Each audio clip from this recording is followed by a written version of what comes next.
देखिए हीरा एक्सप्रेस 12 सितंबर से आपके नजदीकी सिनेमा घरों में।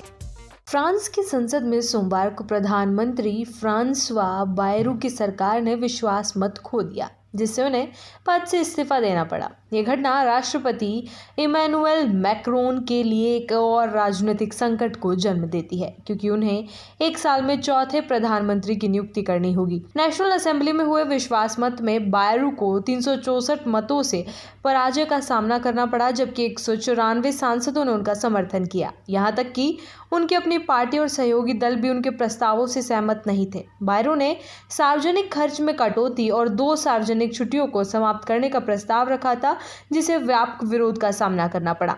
उनके इस कदम को कई विपक्षी दलों ने अत्यधिक कठोर और लोक विरोधी बताया है। दरअसल बायरू की सरकार का पतन फ्रांस के लिए गंभीर आर्थिक और राजनीतिक संकट को उजागर करता है।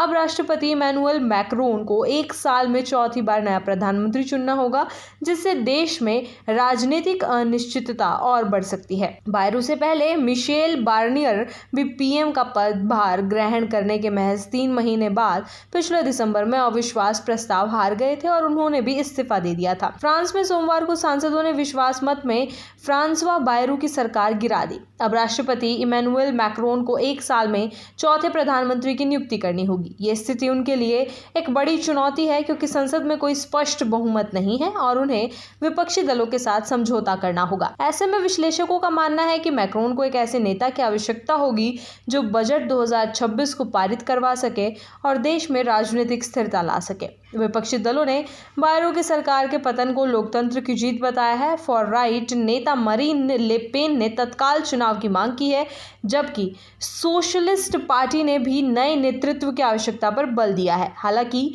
बायरू के खिलाफ अविश्वास प्रस्ताव में उनकी भूमिका सीमित रही, फिर भी उनकी पार्टी के भीतर भी असंतोष था। फ्रांस की राजनीति में ये घटनाक्रम एक नई दिशा की ओर इशारा करता है। वहीं विश्लेषकों का कहना है कि मैक्रोन को अब एक ऐसे प्रधानमंत्री की आवश्यकता होगी जो न केवल आर्थिक सुधारों को लागू कर सके, बल्कि राजनीतिक अस्थिरता को भी समाप्त कर सके। देश की जनता और विपक्षी दलों की प्रतिक्रियाएं आगामी राजनीतिक घटनाओं को आकार देगी। गौरतलब है कि यह यूरोप की दूसरी सबसे बड़ी अर्थव्यवस्था के लिए नया संकट है। राष्ट्रपति इमैनुअल मैक्रोन को 12 महीने में चौथे प्रधानमंत्री की तलाश करनी होगी।